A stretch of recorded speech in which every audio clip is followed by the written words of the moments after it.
नमस्कार प्यारे साथियों, आपके अपने YouTube channel A1 classes SWM में आप सभी का स्वागत है। जैसा कि जो हमारा टॉपिक चला हुआ था भारत का संवैधानिक विकास, उसमें जो आज हम पढ़ने वाले हैं 1773 का रेगुलेटिंग एक्ट। तो आइए शुरू करते हैं। 1773 का जो रेगुलेटिंग एक्ट है, इसके माध्यम से क्या करना था, कंपनी को, भारत को रेगुलेट करना था। और ये किसके साथ मिलकर कर रही थी कंपनी? ब्रिटिश मंत्रिमंडल के साथ में।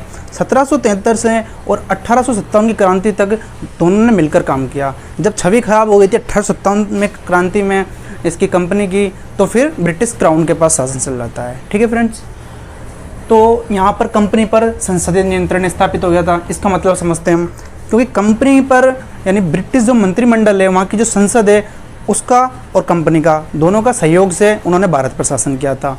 तो कंपनी पर किसका नियंत्रण था? वहाँ की सरकार का, यानी संसदीय नियंत्रण था वहाँ का। अब मुख्य बात आती है दूसरी कि बंगाल का जो गवर्नर है, बंगाल का जो गवर्नर होता था, हमने पढ़ा था पहला गवर्नर कौन था? Lord Clive. गवर्नर को बना दिया गया था गवर्नर जनरल बना दिया गया था। और पहला गवर्नर जनरल था वो था वॉरेन हेस्टिंग्स। इसको हम अंतिम गवर्नर बोल सकते हैं और पहला गवर्नर जनरल बोल सकते हैं। ठीक है, अब इसमें एक मुख्य बात आती है कि इसमें 4 सदस्यों की कार्यकारी परिषद गठित की गई थी, जिसके जो निर्णय थे वो बहुमत से लिए जाते थे। यानी कोई भी निर्णय लिया जाएगा, वो एक उसमें डिबेट कराई जाएगी कि आपका मत किसकी साइड है, आपका मत किसकी साइड है, और जिसके ज़्यादा मत होते थे वो निर्णय मान लिया जाता था। तो यहाँ पर 4 सदस्यों की कार्यकारी परिषद गठित की गई। अब इसमें जो निर्णय होते थे वो बहुमत से लिए जाते थे, और जो निर्णायक मत है वो यहाँ का गवर्नर जनरल दे सकता था। ये इसके पास शक्ति थी। ठीक है, 4 जो सदस्य थे सबसे पहले वो था, एक तो क्लेवरिंग, मॉनसन, बोरवेल और फ्रांसिस। ठीक है फ्रेंड्स, और पहला गवर्नर जनरल कौन था? Warren Hastings. इसके बाद में हम देखते हैं तो हमारे यहाँ पर 3 प्रेसिडेंसी चलती थी, एक तो मद्रास प्रेसिडेंसी, बॉम्बे प्रेसिडेंसी और बंगाल प्रेसिडेंसी। तो जो बॉम्बे और मद्रास प्रेसिडेंसी है उसको पूर्णतः बंगाल प्रेसिडेंसी के अधीन कर दिया गया था। और जो बंगाल प्रेसिडेंसी थी, वहाँ का जो गवर्नर जनरल होता था वो तीनों को रेगुलेट करता था।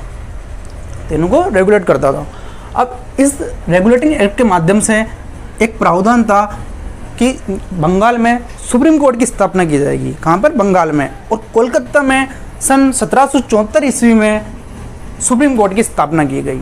और जो सुप्रीम कोर्ट है, इसमें एक प्रावधान था कि इसमें एक तो मुख्य न्यायाधीश होगा और 3 अन्य न्यायाधीश होंगे। एक तो मुख्य न्यायाधीश होगा और 3 अन्य न्यायाधीश होंगे। तो प्रथम मुख्य न्यायाधीश था वो था एलिजा एम्पे। और जो 3 अन्य न्यायाधीश थे उसमें चैम्बर्स, लेमेस्टर और हाइड थे। ये 3 अन्य न्यायाधीश थे। ठीक है फ्रेंड्स, इसके बाद में इसकी कमियों को दूर करने के लिए एक एक्ट पारित किया गया। उस एक्ट का नाम था एक्ट ऑफ सेटलमेंट, जो सन 1781 में पारित किया गया इसकी कमियों को दूर करने के लिए। और इसके अंदर एक कोड ऑफ डायरेक्टर की भी स्थापना की गई थी, जिसमें 24 सदस्य होते थे, और इसका काम था व्यापारिक कार्य पर नियंत्रण करना था। ठीक है फ्रेंड्स, तो इसमें मुख्य बात तो यह है, तो गवर्नर को गवर्नर जनरल बना दिया गया। प्रथम गवर्नर जनरल वॉरेन हेस्टिंग्स था और अंतिम गवर्नर भी यही था।